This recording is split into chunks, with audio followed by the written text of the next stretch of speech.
रयत रुग्णालयाचा 21वा वर्धापन दिन उत्साहात संपन्न. नमस्कार, जनहित न्यूज लाईव्हमध्ये आपलं सहर्ष स्वागत.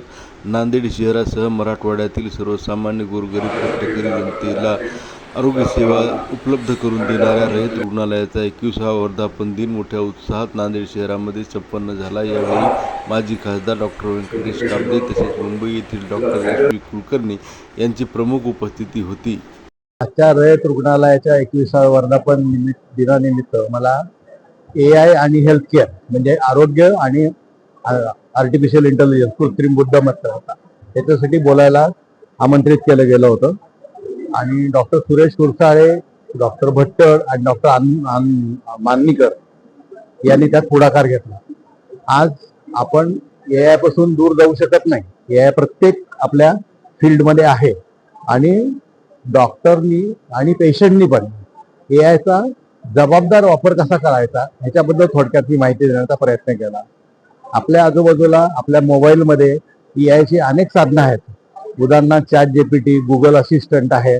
त्याचा तुम्ही उपयोग कसा करू शकता, तुम्ही स्वतःचे हेल्थ रेकॉर्ड कसे व्यवस्थित ठेवू शकता डिजिटल स्वरूपामध्ये, आणि तुम्हाला कुठलाही मोठा आजार होण्यापूर्वी तो लवकर आपल्याला कसा जाणून घेता येईल, कसा लवकर डायग्नोज करता येईल आणि त्यावर तुम्हाला इफेक्टिव्ह ट्रीटमेंट म्हणजे बरोबर प्रिसिजन थेरपी म्हणतात त्याला, प्रिसाईज मेडिसिन, की जो आजार आहे त्याला साईड इफेक्ट न होता तुम्हाला औषधोपचार कसा करता येईल हे पुढे याच्यामुळे शक्य आहे. आश्चर्यकारक आहे की एवढ्या कमी पैशामध्ये एवढी जास्त चांगल्या क्वालिटीची वैद्यकीय सेवा ही संस्था देत आहे. मी खाली हॉस्पिटल बघितलं आणि पेशंटचे पण आउटकम, पेशंटचे पण रिझल्ट खूप चांगले आहेत. खरं तर प्रत्येक जिल्ह्याच्या गावी नाही, प्रत्येक तालुक्याच्या गावी असे रुग्णालय तयार व्हायला पाहिजेत आणि त्यांनी अशी तळागाळातल्या लोकांपर्यंत सेवा पोहोचायला पाहिजे.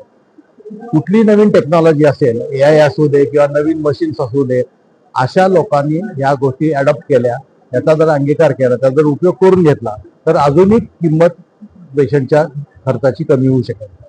आणि ही जी संस्था अशी काम करते त्याबद्दल मला खूप अभिमान वाटतो आणि त्यांना त्यांच्या पुढच्या कार्यकाळासाठी शुभेच्छा देतो. आणि कुठलीही जरी नवीन टेक्नॉलॉजी असू दे, AI असू दे किंवा नवीन मशीन्स असू दे, याची सुरुवातीला किंमत जास्त असते, पण त्या किमतीच्या मानाने त्याच्यातून मिळणारा फायदा खूप जास्त आहे.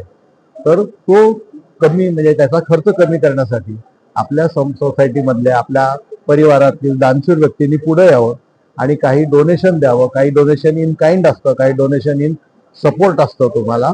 आणि जर 100 लोक एकत्र आले आणि त्यांनी जर डोनेशन केलं तर अनेक नवीन मशीन्स पॅथॉलॉजीच्या, एक्सरेच्या, सोनोग्राफीच्या, CT स्कॅनच्या या रुग्णाला मिळू शकतील आणि त्याचा फायदा सामान्य माणसाला होईल. म्हणजे एक मदतीचा हात 10 लोकांना बरा करू शकेल. ही माझी विनंती आहे. ज्यांना शक्य आहे त्यांनी या बाबतीत आपली मदतीचा हात पुढे करावा असं माझं गैरसमज. म्हणजे तो रोबो काही ऑपरेशन करत नाही. रोबो हे मशीन आहे आणि शेवटी बसून ऑपरेट करणारा सर्जन हा स्वतः तो माणूसच आहे. म्हणजे जबाबदारी माणसाचीच आहे. पण रोबोटिक्समुळे फायदा काय आहे की तुमचं ब्लड लॉस कमी होतो, रक्त कमी जातं, तुम्हाला कमीत कमी वेळ लागतो, व्यवस्थित चांगला तो आजारी भाग काढून टाकला जातो आणि पुढचे धोके, संभाव्य धोके टळून तिथेच तिचा उपचार करता येतात. रोबोटिक सर्जरीमध्ये आपल्याला हिंदी सिनेमात किंवा इंग्लिश सिनेमात जसा रोबो येऊन नुसतं काहीतरी ऑपरेशन करायला असं वाटतं, तसं नाही आहे. रोबोटिक ही असिस्टेड सर्जरी आहे आणि रोबोटिक्स हे टेक्निक आहे. रोबोटिक्स बद्दल खूप लोकांचे गैरसमज आहेत. त्यांना असं वाटतं की कुठेतरी यंत्रमानव येऊन सर्जरी करेल. शेवटी माणूसच आहे, माणूसच करतो. माणसालाच कळतं की कुठं प्रेशर द्यावं, कुठे ब्लिडिंग जास्त होतंय, कुठे कापावं आणि कुठे कापापेक्षा कुठे कापू नये हे जास्त महत्वाचं आहे.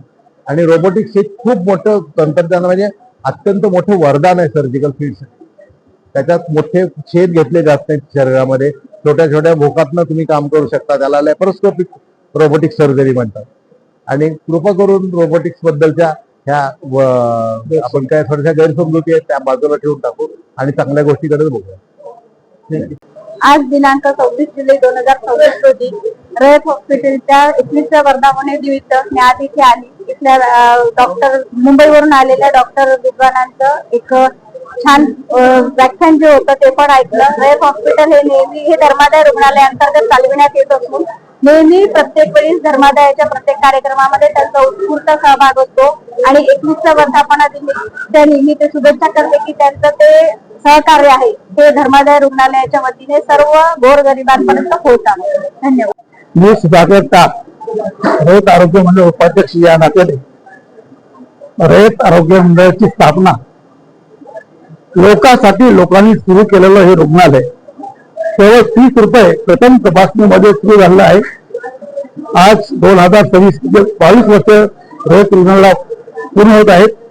या रयत रुग्णालयामध्ये आम्ही 3 ऑपरेशन थिएटर आहेत, सोनोग्राफी सेंटर आहे, सीटी स्कॅन आहे आणि अद्यावत अतिदक्षता विभाग 15 खाटाचं जे अल्प दरामध्ये आम्ही ही सेवा गेल्या 21 वर्षापूर्वी देत आहोत आणि ह्या सेवेला पुष्कळ दान सुराचं आम्हाला सहकार्य आर्थिक सहकार्य देखील लाभलेलं आहे. त्यांचे देखील मी आज वर्धापन दिनानिमित्त शुभेच्छा देतो. पण हे अतिशय अवघड कार्यक्रम आहे आरोग्य सेवा, तरी आम्ही सर्वांच्या सहकार्याने ही आरोग्य सेवा गोरगरिबापर्यंत पोहोचवतो. वर्षातून 3 ते 4 आरोग्य शिबिराचे कॅम्प ग्रामीण भागात होतो. ग्रामीण भागात देखील आमचा प्रचार आहे आणि फक्त 100 रुपये प्रथम तपासणी आणि आज ICU ला फक्त 3000 रुपये होते एक दिवसाचे, किंवा आधी एवढ्या माफक दरामध्ये. तसेच आमच्या मेडिसिन मध्ये बेसिक मेडिसिन देखील आहे. आमचं सिटी स्कॅन दारिद्र्य रेषेखालच्या रुग्णांना मोफत आहे. असे आम्ही 50% मध्ये सगळे इलाज उपचार ऑपरेशन करतो. मी सर्वांना एवढीच इच्छा प्रकट करतो की त्यांचं यापुढे देखील आम्हाला असं सहकार्य लाभावं.